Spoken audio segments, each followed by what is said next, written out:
aquí, hasta otra historia. Todo esto se llama sillería y vamos a contar cuántas sillas tiene.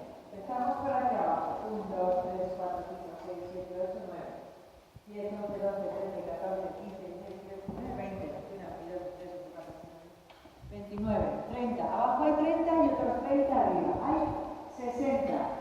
60 sitiales. 60 sitiales. Aquí está la minoría.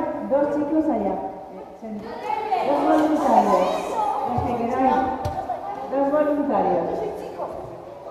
Ah, los que queráis. Vale. Entonces, suponed que estos 2 compañeros vuestros son monjes. 2 sitios, aquí, vosotros 2 sitios, y entonces tenéis que sentaros. Vale, poneros uno aquí y otro aquí.